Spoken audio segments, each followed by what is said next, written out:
wear my crown. My hair, my hair, my crown. It don't matter how I wear it. It's beautiful in every color. Long, short, straight or color. I love what I see in the mirror. Bonjour à toutes et à tous, j'espère que vous allez bien. Moi c'est Océane. Bienvenue dans un nouvel épisode de l'émission Curl Talk. Curl Talk a pour but de mettre en lumière des personnalités publiques afrodescendantes afin de retracer leur parcours de vie sous le prisme de leurs cheveux. Vous l'aurez compris, ici, on met en avant des personnalités et des sujets qui ne sont pas assez représentés dans les médias traditionnels. Aujourd'hui, je suis avec Aïda Touiri. Brillante journaliste, présentatrice et productrice d'émissions de télévision. Vous l'aurez sûrement vue aux commandes de programmes phares comme 66 minutes ou bien le Midi 45 sur M6. Elle a fait les choux gras de plusieurs chaînes de télé comme France 2 ou le groupe Canal. Aujourd'hui, elle continue d'explorer le monde en produisant des émissions et des programmes qui lui ressemblent. Bonjour Aïda. Bonjour et merci Océane pour cette belle présentation. Merci à toi en tout cas d'être parmi nous. Je suis très honorée comme je te disais en off. Et j'espère en tout cas que tu pourras transmettre tous les messages à l'audience. Pas de souci, on est là pour ça. Avant de commencer l'émission, je tenais à remercier le salon de coiffure Studio Boucle Paris qui nous permet de pouvoir tourner et de faire du contenu de qualité. Donc n'hésitez pas à les suivre sur leurs réseaux sociaux. Très joli salon avec de beaux produits. Exactement. N'hésitez pas aussi à donner de la force à l'émission en likant, en commentant et en partageant. Et aussi en vous abonnant car ça nous permettra justement de toujours vous fournir du contenu de qualité. On démarre tout de suite. Aïda, je ne sais pas si tu as vu l'émission, mais en tout cas dans Curl Talk, les invités ont l'occasion de pouvoir se présenter de la façon dont ils ou elles le souhaitent. Donc je te laisse la parole. Alors, tu as un peu parlé de ma carrière professionnelle. On va peut-être parler de ce qui n'est pas le boulot, parce que la vie, c'est pas que le boulot. Donc, je dirais que je suis maman de 4 enfants. Qu'aujourd'hui, je produis donc des programmes plutôt que je les présente. J'ai longtemps fait ça, mais c'est vrai que je dirais l'essentiel est ailleurs et j'ai beaucoup réfléchi à justement ce que j'avais envie de faire. Passé 40 ans, je ne sais pas si on peut parler de crise de la quarantaine ou quoi, mais il y a un moment où effectivement je me suis dit bon, j'arrive à un moment de ma vie où j'ai beaucoup présenté d'émissions, où j'ai fait énormément de choses que j'adore. Mais venait un moment où justement j'avais envie peut-être de raconter le monde autrement, de mettre en lumière des gens qui font pas forcément la une de l'actualité, mais qui font des choses extraordinaires, qui changent le monde en quelque sorte, mais autour d'eux. Donc ça se voit pas forcément, si tu veux, c'est pas, on n'est pas obligé d'habiter à l'autre bout du monde ou d'aller à l'autre bout du monde pour changer son quotidien. Il suffit parfois juste de descendre en bas de chez soi, d'offrir un café à ton voisin ou quelque chose comme ça. Donc ouais, c'est plutôt ça aujourd'hui qui m'anime.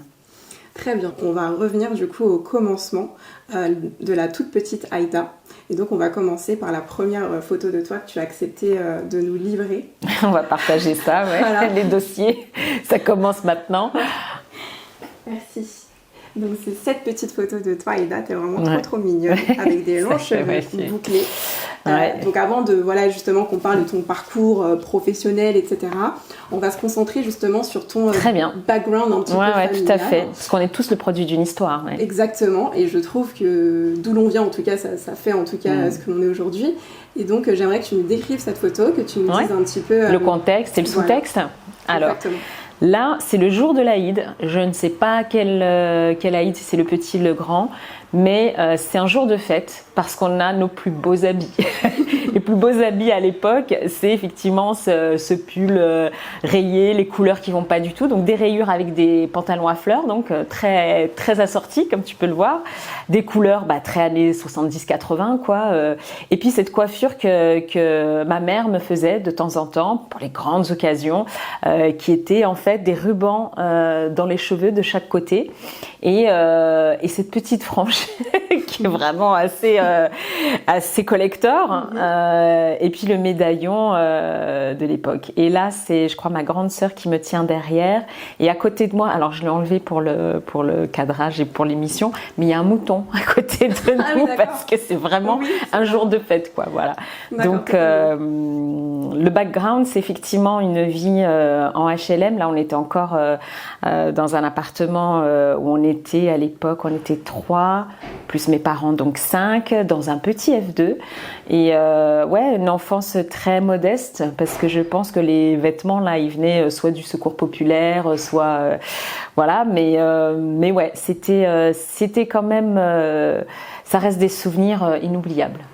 J'imagine. Et par rapport toujours à cette photo, Aïda, je voulais savoir, est-ce que dans ta famille, on savait s'occuper de ton cheveu? Est-ce que c'était au centre de ta famille? Est-ce qu'il y avait un jour, je sais pas, où on allait s'occuper de tes cheveux, ou est-ce que c'était vraiment un non-événement total? Ah non, les cheveux, c'était quand même important pour les filles. Déjà, on coupait pas les cheveux quand on était une fille, en tout cas pas court. Et c'est vrai que ma maman, elle prenait soin quand même de nos cheveux. Nous, il y a toujours eu une routine aînée. Ma maman était très coquette. Du coup, ma mère, elle nous coiffait. Alors nous, on a quand même des traumatismes aussi liés à nos cheveux. La fameuse mochta, je sais pas si ça vous parle, mais chez nous, la mochta, c'est la brosse, tu sais, un peu ronde, avec des pics en plastique. J'aurais dû la porter, mais on l'a plus en fait. Elle est Donc, petite, ouais, c'est vraiment, c'est comme on la trouve encore, tu vois, au Burkina Faso ou dans les pays d'Afrique, parce que c'est une brosse qui tient dans les doigts, que puis mais avec des petits picots. Avec des petits picots. Donc ça, c'est vraiment un grand classique du Maghreb dans les années 70-80. Et effectivement, c'était pour nous traumatisant parce qu'on avait des nœuds forcément. Et puis voilà, c'était... Mais effectivement, on savait pas coiffer comme on coiffe aujourd'hui les cheveux bouclés. Nous, c'était vraiment, il fallait les peigner. Les peigner après le démêlage, on laissait pas les cheveux frisés, quoi. On laissait pas les boucles. On laissait pas les boucles vivre comme on le fait aujourd'hui, quoi. J'imagine. Du coup, on va passer maintenant à la toi, jeune fille, je dirais, adolescente, peut-être jeune adulte, c'est à toi de me dire. Là, on te voit quand même avec les cheveux beaucoup plus frisés que dans la première photo. Ouais. Beaucoup plus resserrés, j'ai l'impression que c'est une texture naturelle, peut-être même que tu as une coloration. Ah ouais. Est-ce que tu t'assumais pleinement à cette époque-là? Quel était ton état d'esprit? En tout cas, là, déjà, j'assumais bien mes cheveux frisés, ça c'est sûr. En fait, j'ai les cheveux plus frisés que bouclés. Ce qui est assez dingue, d'ailleurs, peut-être qu'on y reviendra après, mais en général, quand les gens me coiffaient à la télé, ils me disaient « Ah, t'as les cheveux crépus ». Et je disais « Non, en fait, il y a une vraie différence entre cheveux bouclés, cheveux frisés et cheveux crépus, c'est pas les mêmes cheveux, c'est pas les mêmes textures. Et donc en fait, il y avait quand même cette méconnaissance là. Moi, je leur disais voilà, j'ai les cheveux frisés, j'ai pas les cheveux bouclés, j'ai pas les cheveux crépus. Il y a un entre-deux, quoi. Il y a vraiment des différences. Donc c'est pour te dire un peu cette anecdote sur laquelle on reviendra si tu veux. Mais voilà, là c'est clair que j'assumais pleinement mes cheveux frisés puisque je me souviens plus si je faisais des soins véritablement. Je pense que c'était assez limité. Mais par contre, je faisais effectivement un éclaircissement. C'était une espèce de spray, tu vois, soleil, je sais pas quoi. Ouais, je vois très bien. Et donc voilà, de couleur un peu miel comme ça. Mais j'aimais bien. Voilà, à l'époque, c'était mon délire. Et il y a quelque chose aussi qui me vient en tête parce que je vois que ça a l'air assez naturel pour toi d'arborer tes cheveux naturels et ça n'est pas forcément pour tout le monde. Est-ce qu'il n'y a pas eu un moment où, je sais pas, tu t'es posé des questions sur ta féminité, sur le fait d'être jolie, ou est-ce que ça ne s'est juste jamais posé? En fait, je crois que j'ai pas tellement eu le choix de me poser cette question parce que je savais pas faire des brushings, donc j'avais pas le temps de faire des brushings. Et puis il y avait un truc quand même qui était assez atroce et qui m'avait quand même marqué pendant mon enfance.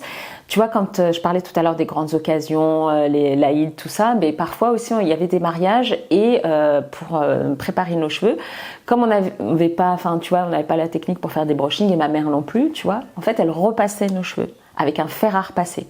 Donc en fait, on avait la planche à repasser.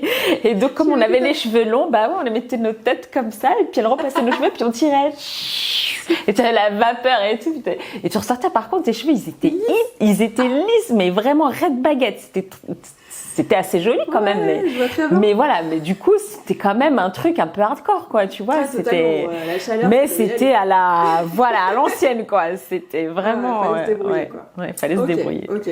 Donc pour toi, il n'y a vraiment pas eu ce cheminement d'acceptation de tes cheveux ou quoi, vu que bon voilà, il y avait en tout cas des lissages, mais c'était pas pour se cacher, c'était pas non, pour pas du tout. Moi, j'ai jamais eu ça. C'est-à-dire que j'ai jamais eu honte de mes cheveux. J'ai toujours assumé mes cheveux. Voilà, on a les cheveux qu'on a. Et pour moi, c'était presque une fierté parce que je comprenais pas trop en fait pourquoi je devrais changer la nature de mes cheveux. Dieu m'a donné des cheveux bouclés, frisés. Pourquoi est-ce que j'irais en fait leur faire du mal en fait? Mais je pense aussi que quand on a peut-être ce genre de discours, pardon, c'est parce qu'on a aussi peut-être un entourage très soutenant. Peut-être que par exemple dans ta famille, tu n'as pas eu de commentaires peut-être négatifs sur les cheveux. Non, jamais, je sais c'est que vrai. par moment, dans certaines familles, il y a une certaine pression sur les filles qui ont les cheveux bouclés. On les trouve pas forcément jolies ou... Donc je pense que tu as peut-être eu la chance d'avoir cet équilibre-là. Bah, en fait, j'avais plus de sœurs que de frères, donc comme on avait toutes les cheveux bouclés, il n'y a pas eu que les cheveux. Ouais, non, mais totalement. Donc on a toutes assumé nos cheveux et encore aujourd'hui, on assume toutes nos cheveux. J'ai une sœur, vraiment, elle est à fond sur le soin du cheveu bouclé. Et elle, par contre, c'est drôle parce que, alors autant effectivement, on a tous les cheveux bouclés, frisés, mais c'est à des degrés divers. C'est-à-dire que j'ai pas les mêmes frisures que ma petite sœur, que mes petites sœurs. J'ai pas les mêmes non plus que ma grande sœur. Donc en fait, on a chacune une nature de cheveux différente. Je sais que ma petite sœur, elle a presque le cheveu crépus. À tel point qu'un jour dans le métro, on lui a demandé si elle était métisse parce qu'elle est très blanche de peau. Elle a une espèce d'afro. Elle a pas une afro, mais elle a vraiment les boucles aussi serrées que les tiennes. Okay. Donc c'est d'ailleurs je pense que tu pourrais lui donner quelques conseils de volume. Avec plaisir, avec plaisir. Mais ouais elle est très frisée. Ouais. Okay. Donc voilà, on a toujours assumé ça et c'est vrai qu'on a eu zéro pression de la famille pour ça. Ni de la société, à aucun moment t'as ressenti quoi que ce soit. Si, quand je suis allée vivre en Algérie à un moment, parce que dans mon parcours j'ai fait de la correspondance en Algérie et là pour la première fois de ma vie, parce que j'avais jamais eu ça en Tunisie, moi je suis d'origine tunisienne. Oui. Et là, j'ai entendu des gens me dire dans la rue, t'as pas de séchoir. Genre, en gros, m'adèche séchoir. Ça veut dire, t'as pas de sèche-cheveux. Et en fait, aujourd'hui, au début, j'ai pas compris ce qu'ils voulaient dire. Et après, j'ai compris, genre, pour te faire un brushing. Et je me suis dit, mais c'est quand même dingue, quoi. On est en Algérie. Donc, un pays où il n'y a pas. Enfin, voilà, c'est l'endroit où on devrait assumer sa nature, ses boucles, sa berbéritude. Et là, j'étais vraiment choquée, quoi. Ça m'avait vraiment marqué de ça. Ouais, je pense que d'un côté, sûrement, ils ont dû aussi intérioriser les traces un peu du colon, en fait, tout simplement. Il y a certaines personnes à qui je pense que ça a dû marquer certaines familles et qui pensent que le beau, c'est le lisse, forcément, etc. Donc, du coup, j'ai pas fait de brushing. C'est très bien comme ça. On va poursuivre avec la dernière photo que tu as accepté de nous partager, Aïda, qui est celle-là. On te voit. Du coup, avec une photo beaucoup plus récente. Plus contemporaine, avec une coloration plus foncée. Je sais pas si c'est ta coloration du coup naturelle. Ou... là, on est sur un combo indigo henné. J'ai toujours mis du henné moi dans mes cheveux, sauf la période un peu post-ado avec les éclaircissements. Mais après, j'ai vraiment toujours mis du henné, coloration toujours végétale, naturelle. Et je mettais parfois un peu d'indigo parce que c'est vrai que le henné pouvait être parfois un peu trop cuivré à mon goût, donc je l'assombrissais un peu pour assombrir, mais en même temps ça gardait quand même de la flamboyance. Dès qu'il y avait un rayon de soleil, j'avais comme une espèce d'auréole cuivrée sur la tête, et là, plus le temps passe, moins je mets de henné et plus je mets d'indigo parce que forcément, c'est de plus en plus orange sur les cheveux blancs. Donc voilà, j'essaie quand même de trouver un bon équilibre entre les deux, mais on reste quand même sur des poudres très naturelles. Et là, pour le coup, les boucles, elles sont plus travaillées. C'est-à-dire qu'en fait, moi, j'ai deux façons de me coiffer. Soit je garde les boucles comme tu les vois là maintenant, où je mets juste un petit produit boost curl, avec le sèche-cheveux, là, diffuseur. Voilà, le diffuseur. Soit je les retravaille, je le discipline un peu au fer. Donc ça dépend en fait. Oui, je vois. Le faire un peu à boucler ou même oui, pas. Le faire à boucler, pour refaire des boucles un peu plus détendus. Tout à fait. On en reparlera un petit peu tout à l'heure parce que j'ai remarqué aussi que dans ta carrière télévisuelle, en tout cas, il y avait j'avais l'impression qu'il y avait pas mal de chaleur sur tes cheveux. Ouais. Donc on en reparlera juste après. Je pense, Aïda, que l'audience et moi-même, en tout cas, on est très curieux de savoir quels sont tes 3 objets ou tes 3 accessoires favoris concernant tes cheveux. Alors, je t'ai apporté plein de trucs. Forcément, quand tu m'as dit ça, je me suis dit, alors, qu'est-ce que je vais lui donner? Carrément, la petite pochette. Déjà, c'est le premier truc, en plus, je t'en ai déjà parlé, c'est le henné. Et là, j'ai la chance d'avoir une sœur qui est partie, qui vient de rentrer de la Mecque et de Médine. Et donc, elle m'a ramené de la Mecque, du henné de Médine. C'est la ville où est enterré le prophète Mohammed, sallallahu alayhi wa sallam. Et donc, voilà, je ne l'ai pas encore ouvert, tu vois, parce que je me suis dit, je vais attendre un peu. J'en avais encore un peu en stock, en fait. Et par contre, il y a un truc que je fais, c'est qu'à chaque fois que je vais dans un pays, j'achète du henné. Parce que tu vois, en fonction de la variété du pays, tu vois, t'as henné du Yémen, t'as henné d'Égypte, t'as henné tunisien, henné... Et c'est jamais vraiment... Bah, en fait, il y a toujours des petites nuances, quoi. Donc, moi, j'aime bien aussi tester. Et celle-là, j'ai hâte vraiment de la tester. Donc, ça, c'est le premier objet. Ouais. Voilà, c'est la base, on va dire. Après, ah oui, ça aussi, c'est la deuxième base. C'est le peigne à grosses dents pour démêler les cheveux. En fait, au début, moi, j'utilisais pas ça. Et c'est quand j'ai commencé à faire de la télé, quand j'ai enfin rencontré quelqu'un sur mon chemin qui savait coiffer les cheveux frisés parce qu'il était lui-même d'origine libanaise, donc il connaît. Et en fait, c'est lui qui m'a appris plus ou moins à coiffer mes cheveux bouclés et à en prendre soin. Donc, il m'avait dit, déjà, pour les démêler, peigne à grosses dents. Donc j'ai celui-là, est-ce que j'ai ramené l'autre? Ouais, j'ai ça aussi, qui est pas mal. Donc voilà, c'est vraiment les 2 incontournables. Donc il m'avait dit, tu commences toujours par le bas et ensuite par le haut parce que t'es nœud en bas comme ça, voilà. Comme ça, tu t'arraches pas les cheveux du haut. Donc voilà, merci Mario, Marwan, je t'aime. Donc voilà, ça c'est le deuxième truc. Et après, ça c'est le grand classique pour attacher les cheveux bouclés. Ouais, c'est les petits chouchous qui sont pas C'est les petits chouchous qui évitent aux boucles de se casser, quoi, en fait. Parce que les élastiques classiques qu'on trouve partout, ça aplatit, en fait, un peu. Donc ça, c'est quand même plus pratique. Plutôt pas mal. Ce serait bien qu'ils le fassent un petit peu plus grand. Ouais, Mais en fait, ça dépend, tu as plusieurs tailles. C'est vrai, parce que tu as plusieurs tailles. Comme ça, tu vois. Ouais, tu as plusieurs tailles, ça dépend. Tu as des plus petits, tu en as des plus gros. Bon, après, c'est vrai que tu peux les agrandir un peu, mais c'est moins pratique. Et après, s'il y avait les invisibles, mais je les ai pas là. Les petites pinces. Les petites pinces, en fait, comme celles que j'ai mis ici. Bon, j'en ai toujours parce que même quand je m'attache les cheveux, j'ai toujours des petits cheveux qui dépassent, là. Donc, je cache avec des petites barrettes. Donc, voilà, ça, c'est vraiment mes incontournables que je n'oublie jamais quand je pars en voyage. Eh bien, merci beaucoup. Merci beaucoup, Aïda. Et je pense en tout cas que ça pourrait en aider peut-être quelques-unes. Pourquoi pas. Pour styliser ou en tout cas pour soigner ses cheveux. Donc, merci beaucoup. Avec plaisir. Pourquoi le journalisme? Et est-ce que ça a toujours été une évidence pour toi? Alors, la deuxième question, non. Ça n'a jamais été une évidence. C'était même en fait refoulé en réalité parce que je savais pas que je voulais faire ça. Je t'explique pourquoi je te dis ça. Parce que, tout le monde se rappelle des fameux conseillers d'orientation de 3e et puis ces fiches que tu as avec la liste des métiers. Puis là, tu es en 3e, tu te dis, mais qu'est-ce que je vais faire? Je sais pas, machin, tout. Et moi, j'avais été, tu vois, déjà regardé journaliste et je voyais qu'il fallait aller soit... moi, je suis de la région lyonnaise à la base, donc Villefranche-sur-Saône. Je voyais qu'il fallait aller soit à Paris, soit à Marseille pour faire les grandes écoles de journalisme, soit à Tours, Angers, tout ça. Et sincèrement, moi déjà, j'avais pas les moyens. 2, mes parents m'auraient jamais laissé partir si loin. Donc en fait, j'ai regardé vite fait et après j'ai zappé. Donc comme j'avais un papa qui était... j'ai toujours un papa, j'ai la chance, alhamdoulilah, d'avoir un papa qui est très présent à ce moment-là dans nos études et qui nous pousse énormément, filles comme garçons, à faire des études parce que lui-même était illettré. Donc dans son parcours, il a vu à quel point l'école c'était important et il voulait que ses enfants réussissent. Et vraiment ça je lui en serai éternellement reconnaissante et tous on lui en est éternellement reconnaissant parce qu'il nous a poussés vers les études. Et lui en fait il avait comme ça un rêve, c'était qu'un de ses enfants soit médecin. Donc on est, je crois, 3 à avoir fait médecine et on est 3 à avoir échoué à faire médecine. Donc j'ai fait médecine. Ça me plaisait pas tellement en fait. Moi, je suis pas une scientifique, vraiment pas une scientifique.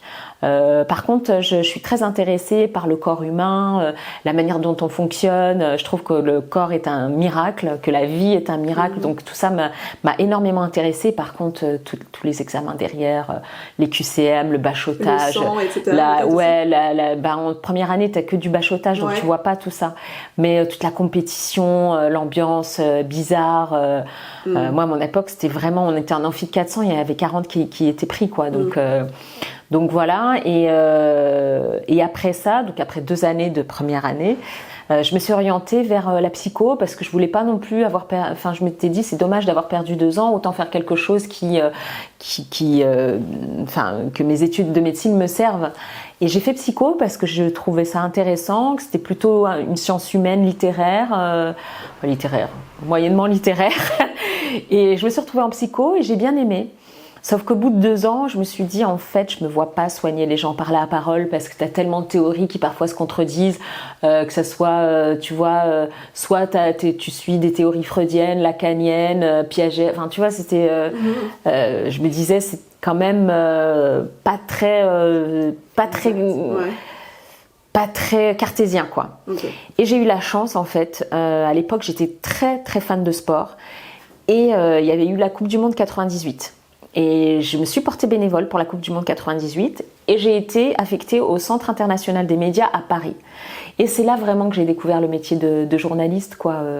J'étais vraiment de l'intérieur, on travaillait avec des journalistes, donc je voyais vraiment leur quotidien, je les aidais en plus dans leur travail, puisqu'on avait aussi un travail de documentation, d'enquêteur et tout. Et là, je me suis dit, à l'issue de cette Coupe du Monde, je me suis dit, c'est ça que je veux faire en fait. Et bizarrement, après me sont revenues plusieurs choses. Comme par exemple, quand j'étais au lycée, j'ai monté avec d'autres la première radio du lycée. Ah oui, quand même. Quand j'étais à la fac, j'ai monté avec d'autres copains la fanzine de la fac. Donc, tu vois, il y avait quand même un truc, quoi. Et tout ça a été vraiment... ça a explosé, en fait, ça m'est venu comme une évidence quand j'ai fait cette Coupe du Monde. Qu'est-ce qu'il a dit, ton papa, quand il a appris Je lui ai pas dit tout de suite. J'ai attendu en fait d'écrire mes premiers papiers dans un journal local qui s'appelle Le Progrès et où il y avait mon nom du coup en signature. Et là un jour je lui ai ramené le journal et je lui ai dit tiens regarde, t'as vu l'article là Lui il sait pas lire, mais il y a un truc qu'il sait lire, c'est son nom de famille. Et donc il regarde, il dit mais tu sais que je sais pas lire. Je dis non mais regarde ce qui est marqué là. Il me dit mais Twiri, c'est qui? C'est quelqu'un de la famille et tout. Je dis bah ouais, c'est ta fille. Et là en fait, il a fait genre ça lui faisait rien, mais j'ai vu que ça lui faisait quelque chose quoi. Je sais que ça lui a fait quelque chose. Et aujourd'hui, ouais, il est super fier quoi. Tant mieux. Comme je l'ai dit en introduction, tu as énormément de casquettes. Comme ce que tu viens de dire, tu as pu être journaliste, productrice, autrice, réalisatrice aussi. Et qu'est-ce que tu préfères le plus ? J'aime bien rencontrer des gens. Dans tout ça, le point commun, c'est la rencontre avec des gens. J'ai la chance d'avoir un métier où justement tu peux rencontrer des personnes extraordinaires, mais de plein de milieux différents. Quand j'étais sur France 2, donc j'animais une émission culturelle, j'ai rencontré toutes mes idoles de jeunesse. J'ai rencontré, tu vois, les Will Smith, Steven Spielberg. Vraiment, c'était un kiff, quoi. Et à côté de ça, tu rencontres aussi des gens qui sont anonymes totalement, mais qui ont un don de soi et qui font des choses mais dingues, qui sauvent des vies quoi, tous les jours. Pas forcément des pompiers ou des choses comme ça, mais tu vois des gens qui sortent de la misère d'autres personnes. Et ça, enfin, pour moi, ils me nourrissent quoi. Ça me nourrit les rencontres, vraiment. Après, effectivement, tu peux être déçu aussi par certaines personnes. Forcément, mais heureusement, c'est rarement le cas. Rarement le cas parce qu'en chaque personne, il y a forcément un truc bien. Enfin, c'est ce que j'essaie de me dire en tout cas. Non, mais c'est bien, c'est hyper positif et je pense aussi que c'est important. On est quand même dans un contexte actuel hyper, en tout cas à mes yeux, nauséabond, compliqué. Ouais, ça sent mauvais, c'est vrai. Ouais. Donc c'est bien aussi, et c'est à ça que sert aussi l'émission Girl Talk, c'est prôner aussi des belles choses et essayer de s'inspirer les uns des autres, les unes des autres. Parmi tous les programmes télévisuels que tu as pu mener, quel est ton programme favori ? Alors moi j'ai eu beaucoup de plaisir à présenter grand public l'émission culturelle sur France 2 parce que comme je t'ai dit, je me suis éclatée, j'ai rencontré mes idoles de jeunesse et vraiment je me suis nourrie intellectuellement, culturellement, c'était très chouette. Donc très belle expérience, mais aujourd'hui, je dois dire que ce que je préfère, c'est ce que je fais aujourd'hui, le format Engagez-vous, les reportages qui s'appellent Engagez-vous. Cette série-là, vraiment à chaque fois, je rencontre des personnes qui me rendent hyper positive, qui me donnent la banane, qui m'émeuvent aussi, vraiment qui m'émeuvent. Là, le dernier reportage, j'étais avec une association qui venait en aide aux femmes victimes de violences intimes. C'est des sujets qui peuvent être lourds, mais qui donnent tellement d'espoir aussi. Je me dis que tant qu'il y a de l'espoir, en réalité, rien n'est foutu. Et tu as pu le dire tout à l'heure, donc tu as été journaliste correspondante à Alger entre 2003 et 2004, si je me trompe pas. Ouais, 2003, ouais, c'est ça, 2003, ouais. Et tu as dit du coup que tu étais d'origine tunisienne. Mm-hmm. Est-ce que tu as toujours été fière de tes origines? Toujours. Ah, vraiment, j'ai jamais ni caché mes origines. Et puis j'aime le pays de mes parents. C'est non seulement le pays de mes parents, mais ce sont mes racines. Un arbre pour grandir, il a besoin de racines solides. Et moi, mes racines, elles sont en Tunisie. J'ai grandi en France, mais mes racines, elles sont en Tunisie. Et c'est très bien que tu le dises parce que c'est vrai que, comme je le disais, on est quand même en France dans un climat assez tendu où par moments, en tout cas quand on est issu de la diversité, on a plusieurs origines, etc. Et surtout la nationalité française par moment, eh bien on te demande toujours, ou en tout cas on te fait comprendre que tu devrais choisir un camp.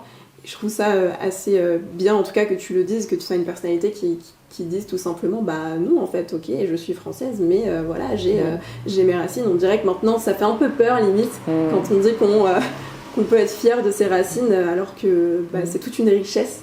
Ouais. Donc merci de montrer qu'on ne doit pas avoir peur de le dire. Non, mais voilà. C'est une richesse, c'est un héritage et en fait il faut être ignorant de l'histoire de France pour pas comprendre que la France elle s'est construite grâce à la diversité. Je veux dire les Gaulois, il y a eu après les Gaulois d'autres peuples et il y a eu des Arabes en fait aussi à un moment. Du côté de Ramatuelle, ils sont pas arrêtés qu'à Poitiers en fait. Après ils ont construit d'autres choses. Et puis voilà, notre histoire elle est imbriquée, je veux dire 130 ans de colonisation en Algérie, ça laisse des traces. Donc forcément notre histoire elle est commune avec plein d'autres peuples. Et puis si on remonte encore plus loin, parce qu'à ce moment-là on s'arrête où? Je veux dire génétiquement on vient tous d'Afrique, on le sait très bien, on a tous des gènes africains. Et puis après voilà, je veux dire sans diversité, l'être humain n'aurait pas pu survivre. Ne serait-ce que dans l'histoire de l'humanité. Donc croire aujourd'hui qu'en étant limité à une certaine catégorie de population, c'est la mort du pays en fait. Un pays qui refuse la différence est un pays en déclin. Pour poursuivre, je ne sais pas si on t'a déjà dit d'où viens-tu. Je ne sais pas si on t'a déjà posé cette question-là. C'est une question en tout cas qui peut paraître assez ambivalente parce que d'un côté on peut se demander peut-être que c'est juste de la curiosité, ou alors on peut aussi avoir le sentiment de se dire mais est-ce qu'on est en train de remettre en question ma propre identité, et j'aimerais savoir comment est-ce que tu te définis justement en termes d'identité. Est-ce que juste en tant que française, franco-tunisienne, afro-descendante, maghrébine, quel terme tu utilises pour toi? Moi, je suis française d'origine tunisienne, je suis aussi franco-tunisienne, je suis aussi maghrébine, je suis aussi berbère. En fait, j'ai la chance de ne pas être une seule identité. J'ai plein d'identités différentes et je les assume très bien et je le vis très bien et je suis heureuse d'avoir cette double identité, cette double culture et toutes ces racines, parce qu'on parlait tout à l'heure de la métaphore de l'arbre, mais quand tu regardes bien un arbre, en fait, quand il est solide, quand il est bien en terre, ses racines, elles s'étendent. Donc moi, mes racines, elles s'étendent partout, en fait. Elles s'étendent en France, elles s'étendent au Maghreb, elles s'étendent là où elles peuvent s'étendre. Donc moi, je suis très, très, très en paix avec ça. Vraiment, j'ai aucun problème avec ça. Quand tu t'es lancée dans le journalisme, je dirais quand même que c'est un monde qui est assez élitiste et blanc. Est-ce que tu t'es sentie légitime tout de suite ? Alors, il faut là se projeter 20 ans en arrière, parce que quand j'ai commencé donc à France Inter à l'époque, on est en 2000. Et en 2000, à France Inter, effectivement, la rédaction est très très homogène, blanche. La seule personne qui me ressemble, c'est une personne métisse. et qui est ce qu'on appelle au bocal de France Inter. Donc elle reçoit en fait tous les sujets de toutes les rédactions des correspondants, etc. Donc elle est plutôt technicienne et en fait tout de suite, comme un aimant, je suis attirée par elle. Elle s'appelle Meta et si elle m'écoute aujourd'hui, j'aimerais lui faire un gros bisou parce que ça fait très longtemps que je ne l'ai pas vue, mais je me rappelle toujours d'elle. Et Meta, en l'occurrence, en fait, qui se ressemble, s'assemble, quoi. C'était comme si, en fait, on avait eu besoin de se reconnaître ou de se connaître, j'en sais rien. Et je me souviens qu'un jour, alors à France Inter, il y avait une grande interview. C'est un peu une institution, hein, donc c'est une interview l'invité. Et elle était rentrée à un moment dans le studio. Je sais plus, je crois que. Alors peut-être que je remixe un peu, mais voilà, pour la faire courte, elle rentre dans le studio. Et un des invités autour de la table lui tend la poubelle. En mode, c'est forcément la femme de ménage, quoi. Et je me souviens, ça nous avait mais tellement choqués. Donc c'était pour te dire, effectivement, et la personne en plus, elle ne l'avait pas fait méchamment. Elle l'avait fait pensant être bienveillant, parce que tu vois, le fait de tendre, pour lui, c'était de l'aider. Et ça te dit en fait à quel point, effectivement, on n'était pas prêt à l'époque, ou en tout cas pas mentalement formaté pour se dire, il y a des gens qui sont en fait, qui peuvent être journalistes ou qui peuvent être à ce niveau-là. Et donc oui, j'arrive quand même dans un environnement très homogène. Et en fait, c'est surtout socialement que c'est homogène. Je veux dire, ils se ressemblent tous, ils ont tous le même parcours. Ils sont tous des grandes écoles. Et moi, en fait, j'ai pas fait de grande école. Moi, je suis vraiment une fille où j'ai appris sur le tas. J'ai commencé une école, mais je l'ai jamais finie parce que j'avais pas les moyens. Et moi, ma chance, c'est que j'ai été rattrapée au vol par une des profs de l'école, que je remercierai jamais assez, Marie-Hélène, si tu m'écoutes. Et qui m'a dit, mais toi, t'es faite pour ce métier, en fait. Et elle a cru en moi. Et c'est elle qui m'a appris ce métier. Elle était directrice du bureau de RTL à Lyon, donc tu vois, quand même une solide expérience. Et vraiment, elle a été d'une bienveillance et vraiment, elle m'a beaucoup, beaucoup aidée. Et c'est grâce à elle aussi que je suis rentrée dans ce milieu-là.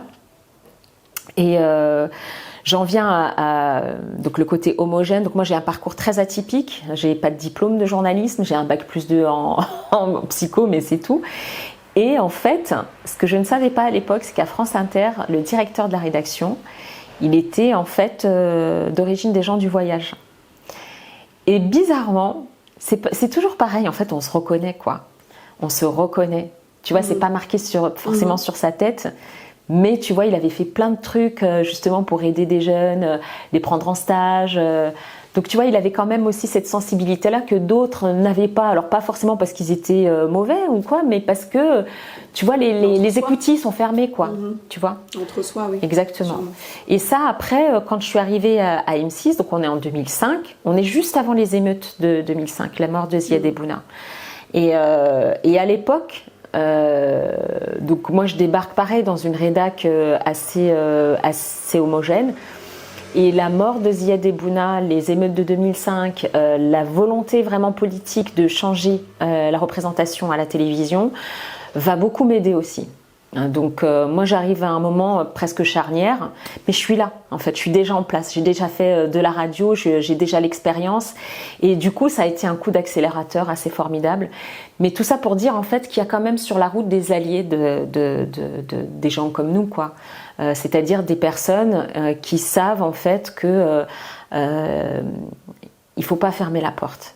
Il faut pas fermer la porte et au contraire parfois il faut lui mettre un grand coup de pied dedans. Parce qu'on n'a pas les mêmes moyens que les autres en réalité. Et merci justement d'avoir ce discours-là, parce que je suis sûre qu'il y a beaucoup de jeunes personnes qui nous regardent, qui sont peut-être intéressées par ces métiers-là, du journalisme, des médias, de l'audiovisuel, et qui sont peut-être en train de galérer, parce qu'ils n'habitent pas au bon endroit, parce qu'ils n'ont pas le bon nom de famille. Et donc c'est bien à toi justement de le dire ici et de dire que voilà, ils pourront en tout cas peut-être rencontrer des alliés, ou sinon d'eux-mêmes en tout cas ne pas avoir peur d'enfoncer ses portes et de continuer de tracer sa route. Donc, merci beaucoup Aïda. Et de ne pas hésiter à saisir la main qu'on vous tend, c'est important. Et de ne pas oublier surtout les gens qui vous tendent la main. On le disait un petit peu tout à l'heure, le domaine de l'audiovisuel, c'est un monde quand même qui est assez rude. On parlait justement qu'il y avait très peu de diversité. Tu nous as dit justement une anecdote par rapport à tes cheveux. C'est pour ça que ma question justement est en lien. Est-ce que les coiffeurs étaient formés lorsque tu travaillais pour des grands groupes, notamment comme France 2 ou M6 ? Alors moi, ma première télé, ça a été à M6 et je peux te dire que clairement non, les gens n'étaient pas formés parce que tout simplement, il n'y avait pas. Il n'y avait pas de personnes qui avaient les cheveux bouclés. Ou alors, les personnes qui avaient les cheveux bouclés, elles les lissaient toutes. Donc moi, je me souviens très bien, la première fois que j'ai fait de l'antenne, la coiffeuse, tout de suite, elle a voulu me faire un brushing. Et je lui ai dit, ben non, en fait, je veux pas de brushing. Elle a sorti sa brosse. Elle a sorti le brushing et tout. Et en fait, au début, tu vois, j'arrivais pas. Moi, j'ai eu beaucoup d'errements capillaires, surtout à l'époque où je faisais de la télé, parce que justement, comme j'arrivais pas à trouver quelqu'un qui comprenait mon cheveu, je suis passée par plein de phases. J'ai eu des phases mi-bouclées, mi-raides, un peu à la Dalida, avec quand même quelques boucles, mais vite fait, pour enfin, finalement, tomber sur quelqu'un qui sache exactement comment me coiffer. Et je le lâche pas lui par contre. À chaque fois que j'ai son des trucs, je l'appelle. Bon, il n'est pas toujours disponible parce qu'il est très très très demandé. Mais voilà, il y a quand même de plus en plus, je dirais, aujourd'hui. Parce que tu vois, je trouve que même chez les côtés des mannequins aussi, il y a beaucoup de mannequins qui ont les cheveux frisés, bouclés. Et les marques ont dû s'adapter. Donc forcément, les grandes enseignes, tu vois, elles ont dû s'adapter. Ouais, ça a évolué, ça a beaucoup évolué. Mais j'ai quand même toujours, encore aujourd'hui, 20 ans après, j'ai quand même toujours une appréhension quand je suis sur un tournage, que je ne connais pas le coiffeur. Déjà, bon, si je peux, je m'assure avant de savoir, de placer mon coiffeur ou de savoir qui est le coiffeur. Parfois même, des fois, je me coiffe avant moi-même parce que j'ai peur en fait. J'ai peur des fois de, tu vois, de pas tomber sur quelqu'un qui sache. Et mes cheveux, c'est mon image. Donc, j'y tiens énormément. C'est pas... Tu vois, je sais qu'RMC Story, par exemple, quand je présente des choses pour eux, j'ai été très chiante pour ça, mais je leur ai dit, vous vous rendez pas compte, en fait. C'est pas un caprice de diva. C'est pas... je suis pas là en train de vous dire... Je dis, autant le maquillage, c'est pas grave, vous mettez qui vous voulez, mais autant mes cheveux, moi, je veux quelqu'un qui sache coiffer mes cheveux. Moi je comprends parce qu'en fait ça renvoie surtout maintenant un vrai message en fait à ceux et celles qui te regardent et donc je pense que c'est bien justement que tu gardes tes cheveux vraiment naturels et sans chaleur le moins possible, enfin le plus possible pardon, parce que justement ça montre aussi qu'on peut être dans des métiers d'image et ne pas forcément dénaturer qui l'on est même esthétiquement quoi. Oui, alors pour être tout à fait honnête, sur les tournages, en général, je discipline quand même la boucle. J'ai un fer à friser, tu vois, qui m'aide à bien mettre tout ça en place. Okay. Mais ça, c'est vrai que sur les tournages, je le fais beaucoup. Je le fais beaucoup. Il y a quand même cette dimension-là. Mais mes cheveux restent bouclés. Ça, c'est un truc, tu le retravailles comme tu veux, mais ils restent bouclés. Est-ce qu'on t'a déjà fait sentir que tes cheveux n'étaient pas professionnels dans tes différentes expériences télé ? Non, on me l'a jamais fait sentir. Par contre, on m'a déjà dit que c'était galère. Par exemple, en fait, c'est parce que, tu vois, quand je tournais des émissions sur fond vert, donc c'est un fond qu'on met pour incruster des images derrière, et ben les truquistes, donc ceux qui s'occupent d'incruster des images derrière, ben, ils me disaient c'est galère parce qu'on doit détourer cheveu par cheveu, c'est du boulot quoi. Et je dis c'est ton boulot, c'est tout, ouais voilà exactement, c'est ton boulot. Maintenant, faut t'habituer quoi, parce qu'on est de plus en plus là et on est en place. Je parlais tout à l'heure du climat un petit peu français tendu, et moi en tout cas à titre personnel, je trouve qu'il y a un climat islamophobe, raciste et même sexiste en France qui grandit de plus en plus. As-tu déjà reçu des courriers racistes lorsque tu animais des programmes comme Grand Public, par exemple sur France 2, ou bien 66 minutes ? Franchement, jamais. Les courriers, jamais. Okay. En revanche, sur les réseaux sociaux, oui. D'accord. Oui, sur les réseaux sociaux, oui. Mais c'est souvent lié à des prises de position parfois. Tu vois, quand j'ai des indignations sur des choses qui me choquent, voilà, des situations que je trouve injustes, j'ai toujours des réactions. Après, j'y fais pas trop attention parce qu'en fait, le négatif attire le négatif. Et moi, j'ai pas de temps à perdre avec du négatif. Mais vraiment pas de temps. J'ai pas le temps. Donc en fait, tu t'en occupes vraiment pas, ça t'atteint pas. Est-ce que ça t'a atteint un moment ou... Au début, oui, parce que tu sais, c'est avec l'avènement des réseaux sociaux, en fait, il y a eu un temps quand même d'apprentissage, on savait pas trop comment gérer, etc. Maintenant, on arrive à filtrer, à faire des choses, quoi. Mais à l'époque, tu vois, c'était sans filtre. Donc effectivement, quand je lisais, ça m'atteignait, je me disais, Et puis maintenant, en fait, j'ai compris qu'en fait, déjà, tu peux pas plaire à tout le monde. 2, ceux qui commentent, c'est pas forcément ceux qui t'intéressent, et qu'en vérité, mais j'en ai strictement rien à faire des gens que je croiserai jamais dans ma vie, que je connais pas, et et dont j'ai rien à faire en fait. On va passer sur un tout autre sujet, Aïda, un peu plus pop culture. Je ne sais pas si tu as suivi la Star Academy cette année. Vite fait, parce que je regarde pas tellement la télé en fait. C'est horrible de dire ça alors que je suis en télé. Je vais essayer un petit peu de te guider sur ce qui s'est passé. Par contre, j'ai entendu parler de la polémique Ebony. Voilà, oui. Justement, on va y revenir. Donc Ebony, en fait, c'est juste une jeune candidate, une jeune femme noire qui a subi de la misogynie noire. Et je ne sais pas si tu sais ce que c'est que la misogynie noire. Oui, tout à fait, bien sûr, oui. La misogynie noire, du coup, je vais quand même faire un petit rappel. C'est le cumul de 2 discriminations. Donc le sexisme, plus le racisme, spécifiquement pour les femmes noires. Je ne sais pas si tu as aussi entendu parler du terme arabisogynie, qui est lui aussi apparu et qui concerne aussi le cumul du coup de ces mêmes discriminations, mais du coup pour les femmes maghrébines. Il me semble qu'il a été introduit par Nesrine Slaoui, aussi une jeune journaliste. Oui, oui. Je te demande, est-ce que tu l'as vécu toi aussi, ou est-ce que tu as été témoin de femmes qui l'auraient vécu autour de toi, cette arabisogynie ? Que ce soit sur le plan personnel ou même professionnel. Écoute, je pense qu'il y a des exemples, en effet. Et en fait, c'est une double peine pour les personnes racisées et les femmes. Donc forcément, c'est 2 minorités. Donc c'est une double peine. Mais je dirais que, en tout cas, ce qui me vient à l'esprit tout de suite, c'est suite à la série de Nawel Madani. Donc sur Netflix, quand elle a sorti sa série, on peut penser ce qu'on veut du côté artistique de la série. Enfin voilà, on peut avoir un avis critique comme sur toutes les séries. En revanche, le torrent de boue qu'elle s'est pris, et ce qui m'a encore plus fait mal en fait, je trouve, et pour elle, c'est quand il y a beaucoup de choses de notre propre communauté, quoi. Et j'ai trouvé ça en fait dur parce que je sais que son intention, elle était sincère. Je la connais personnellement. Je sais qu'à l'écriture de cette série, elle n'a jamais eu d'intention. Je veux dire, c'est même pas ça le sujet, quoi. Mais je trouve que le fait parfois d'être critiqué par des gens qui devraient finalement soutenir, c'est un peu dur à vivre. Ça, c'est quelque chose qui revient assez souvent, je dirais même. Là, du coup, on va parler de la communauté maghrébine, si on peut dire ça comme ça.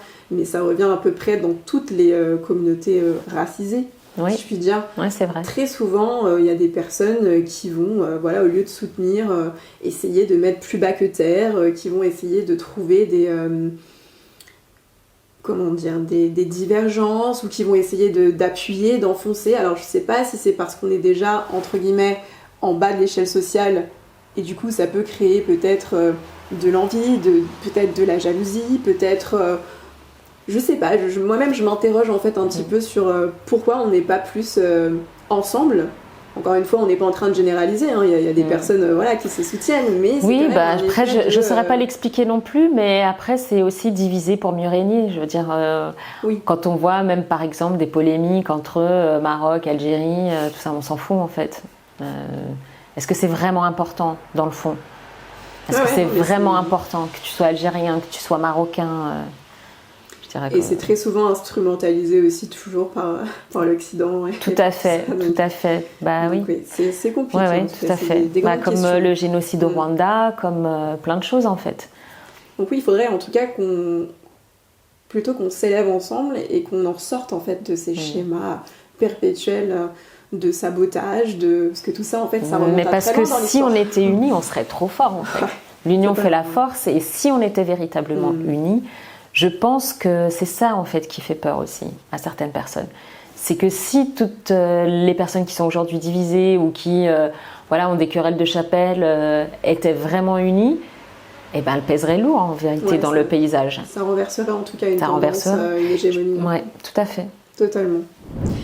Quand tu regardes, Aïda, le paysage audiovisuel français, trouves-tu qu'il y a assez de personnes racisées ? Alors, c'est une vaste question. En tout cas, il y en a plus que quand j'ai commencé. Et je m'en réjouis parce qu'il y en a de plus en plus, en fait.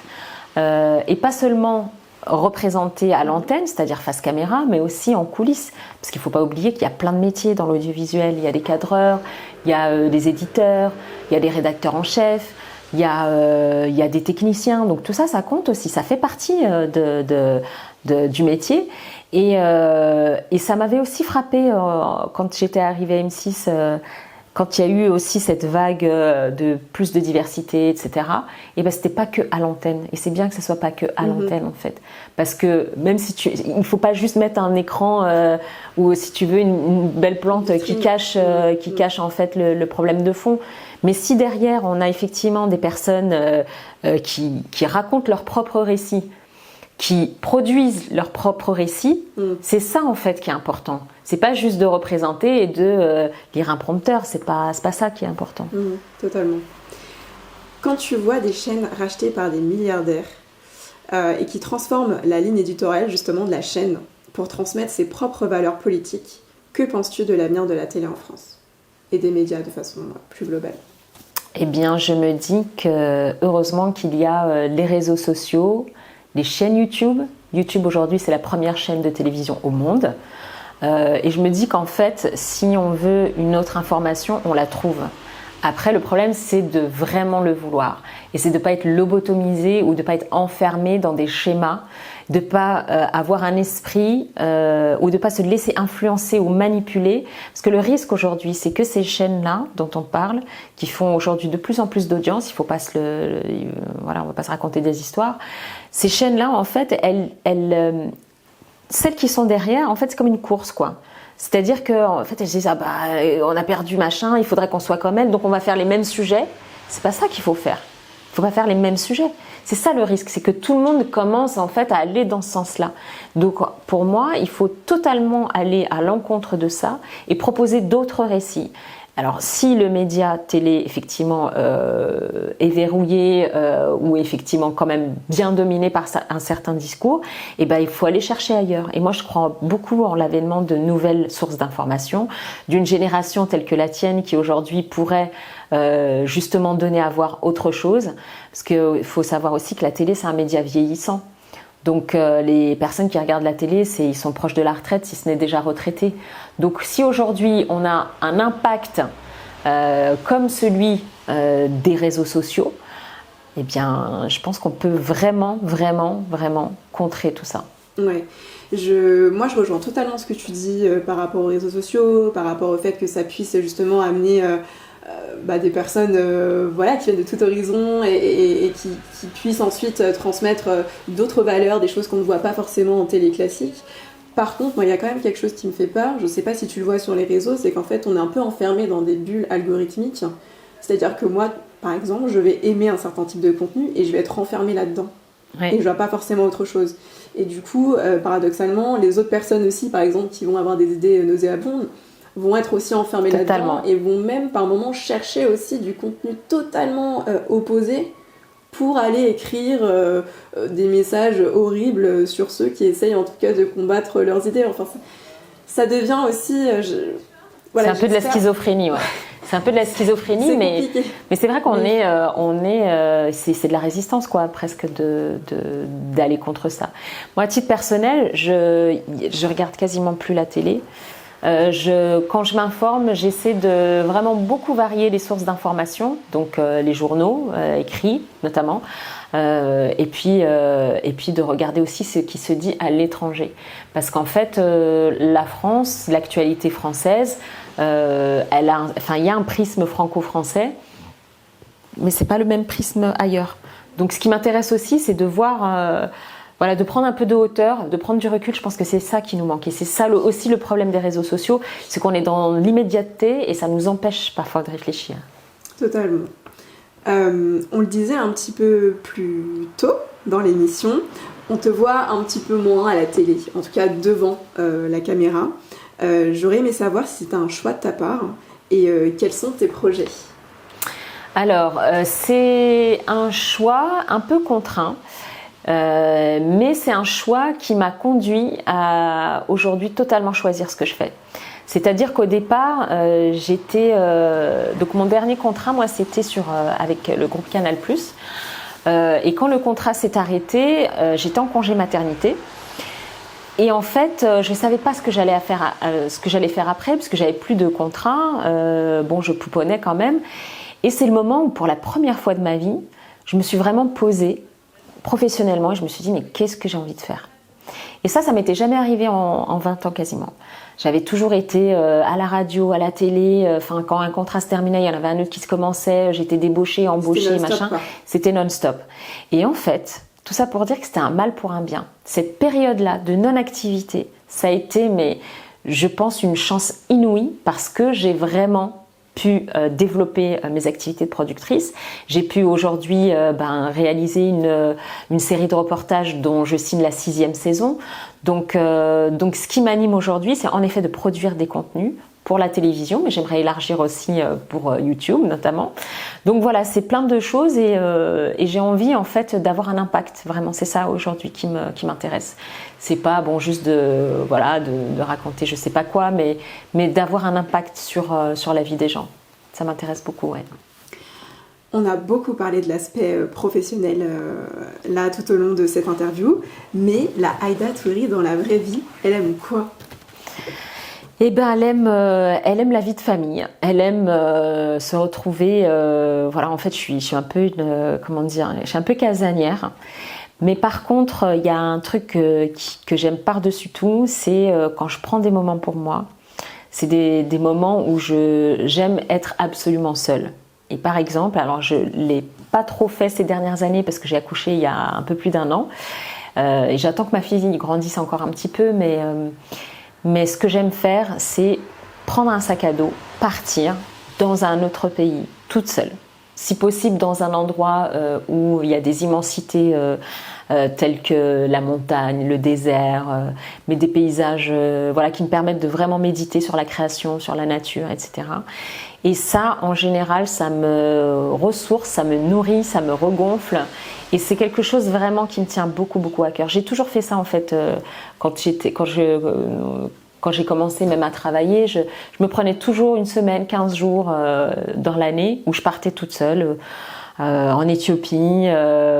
Non, vraiment, c'est quelque chose que j'adore faire. Et que je recommande d'ailleurs à tout le monde de faire. Ouais, c'est vrai que ça peut faire peur, mais effectivement, c'est vrai que faire des solo trips, ça peut en tout cas tout à fait. permettre aussi de plus s'écouter, vu qu'on est tout seul, et de pouvoir en tout cas réfléchir à la suite. Et je vais rebondir parce que tu as parlé de ta petite fille. Elle a quel âge ? Elle a 1 an et demi, la dernière. Ah oui, elle est petite. Et t'as une fille plus grande ? Qui a 7 ans, ouais. Elle a les cheveux bouclés ou pas ? Très. Plus que moi. J'adore. Et du coup, quels sont les conseils que tu lui transmets ? Je sais pas si elle se pose des questions ou quoi, mais qu'est-ce que tu fais en tout cas pour lui donner confiance en elle ? Ah je lui ai dit, mais t'as des cheveux extraordinaires, magnifiques. Elle a des cheveux sublimes. Sublime, vraiment, vraiment. Donc je lui dis déjà, aime tes cheveux parce que tu as de la chance d'avoir des cheveux bouclés. Et je crois qu'elle en a conscience en fait. Alors là, elle avait les cheveux, jusqu'à l'an dernier, elle avait les cheveux, mais presque qui lui arrivaient au niveau des fesses, quoi. Donc c'était une crinière. Après, je lui lâchais pas souvent parce que c'est quand même énormément de boulot. Ah oui. Mais vraiment, vraiment du boulot. Et quand j'ai accouché, j'ai eu moins de temps, du coup, pour m'occuper de ses cheveux. Et je lui ai coupé les cheveux. Elle me réclamait depuis un petit moment de lui couper les cheveux parce qu'elle me disait ouais, j'en ai marre le matin, on met 20 minutes, nanani, nanana. Donc j'ai cédé et on a coupé les cheveux. Et alors là, ça a été pour elle une libération. C'était trop drôle parce que le moment où je lui ai coupé les cheveux, elle commençait à faire des avec ses cheveux. Et c'était assez marrant, quoi. Ouais, c'était assez drôle. Et maintenant, elle me dit ah mais j'ai encore envie d'avoir des cheveux longs quand même. Et sur sa routine cheveux bouclés, en fait, elle les a plus bouclés que moi et donc elle a une frisure qui se rapproche de celle de ma petite sœur qui est très dans les produits vraiment adaptés, gel de lin qu'elle fait elle-même, etc. C'est elle qui la coiffe parfois. J'ai une autre de mes sœurs aussi qui fait ça, mais en général, quand je vais chez mes parents ou avec mes sœurs, je leur confie ma fille et je sais qu'elle reviendra toute coiffée, toute belle avec des beaux cheveux et tout, parce que je vous cache pas que j'ai moins de temps maintenant, mais voilà, c'est en tout cas, je lui ai pas lissé les cheveux encore. Je pense que c'est un truc qu'on fera pour rigoler, quoi. Il faut aussi. Parce que je pense que c'est une expérience, en fait. Ouais. Moi, je me rappelle de la première fois où je me suis lissé les cheveux. J'ai eu un petit choc quand même, parce que je ne me suis pas reconnue. Ah oui, ça change. Je ne me suis pas reconnue. Et c'était assez étrange comme sensation d'ailleurs. Mais voilà, c'était pour le délire parce que voilà, je voulais avoir, savoir. On peut faire plein de coiffures aussi. Moi, Exactement. C'est ce que je dis en TikTok. On n'est pas là, voilà, je me répète beaucoup, mais on n'est vraiment pas là pour enfoncer les personnes qui changent d'aspect, de coiffure, etc. Il faut expérimenter, il faut, voilà, tout en étant conscient et consciente en tout cas des risques que ça peut apporter sur la santé par rapport aux produits qu'on utilise. Donc là, j'ai promis à ma fille qu'on le ferait là la semaine prochaine. Donc voilà, elle attend avec impatience d'avoir les cheveux raides pour voir comment ça fait, de pouvoir faire comme dans les films américains. J'adore. Aïda, on arrive à la fin de l'émission. Quel est le ou la prochaine invitée que tu souhaites voir dans Curl Talk? Ah, intéressant. Alors moi, j'aimerais bien voir Laurence Rostangi, qui est ma meilleure amie et qui est réunionnaise et que j'ai connue à M6, qui est donc journaliste et aujourd'hui comédienne. Donc, et Laurence, elle a des cheveux magnifiques. Okay. Elle a des cheveux magnifiques. Super, vraiment, écoute, vraiment. J'ai hâte de voir ça et franchement avec plaisir pour te recevoir. Si jamais tu passes un live. Je te recommande Laurence. C'est la fin de l'émission. Merci à vous de nous avoir regardés. Merci à toi, Aïda. Avec plaisir, Océane. C'était un super moment, chouette moment, intime, sans chichi et très, très chouette. Merci. N'hésitez pas à suivre Aïda sur ses réseaux sociaux. Ses réseaux sociaux vont s'afficher juste en bas. Je vous dis à très bientôt et n'oubliez pas que dans Curl Talk, on parle cheveux, mais pas que. Ciao, ciao. Salut.